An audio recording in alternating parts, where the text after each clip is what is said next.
मरने के बाद इंसान कहाँ जाता है? मतलब मरने के बाद में इंसान की तीन गतियाँ होती हैं। जब कोई मनुष्य शरीर छोड़ता है तो यदि उसके कर्म अच्छे हैं, पावन हैं, पवित्र हैं, तो वो स्वर्ग जाएगा।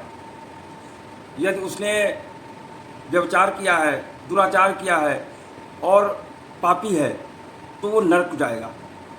और यदि पाप और पुण्य दोनों से जो मुक्त हो गया, वो बैकुंठ जाएगा, भगवत धाम को जाएगा।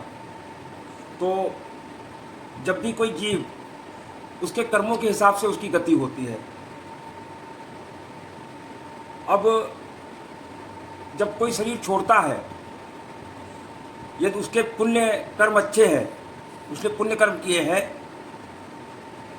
तो देव देह मिलेगी उसको और स्वर्ग जाएगा।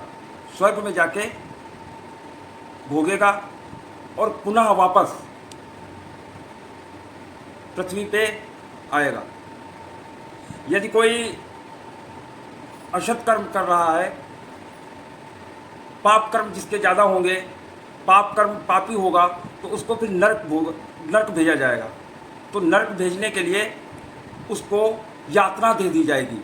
यातना देह से उसको नरक भुगाया जाएगा।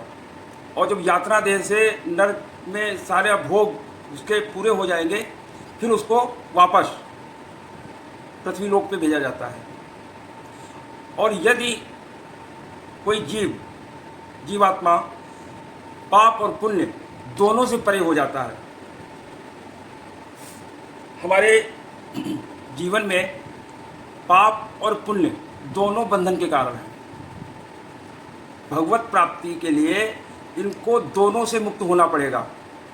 जैसे सोने की रस्सी से बंधा हुआ व्यक्ति बंधा है, और यदि लोहे की रस्सी से बांध दिया जाए तब भी बंधा है। पाप और पुण्य दोनों बंधन के कारण हैं। भगवत धाम जाने के लिए आपको इन दोनों को छोड़ना पड़ेगा, इन दोनों को नष्ट करना पड़ेगा, तब भगवत प्राप्ति होगी। भगवत प्राप्ति जितना आसान है उतना ही कठिन भी है। यदि आप अध्यात्म से भगवत प्राप्ति के लिए अग्रसित होते हैं, तो निरंतर आपको नाम जप करते रहना होगा। जितना आप नाम जप करेंगे, उतनी ही जल्दी आपका अंतःकरण शुद्ध होता जाएगा। और ये क्रम है, पुनरपि जन्मम पुनरपि मरणम पुनरपि जठरी जठरे शयनम।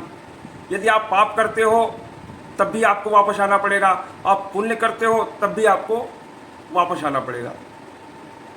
आपको मुक्त आप तभी हो सकते हो जब आप भगवत प्राप्ति कर लेंगे। तो भगवत प्राप्ति के लिए आपको पाप और पुण्य दोनों से परे होना पड़ेगा। जब आप पाप और पुण्य दोनों से परे हो जाओगे तो भगवत धाम, यदि आप पाप और पुण्य से परे होकर जाओगे, वैकुंठ जाना होगा, तो आपको भगवत देह मिलेगी। तीन गतियाँ जो मैंने बताई आपको, तीन गति होती है। यदि कोई पाप कर्म करता है तो नरक भुगाया जाता है, और कोई यदि अच्छे कर्म करता है, सत्कर्म करता है, तो उसको स्वर्ग भोगने को मिलता है।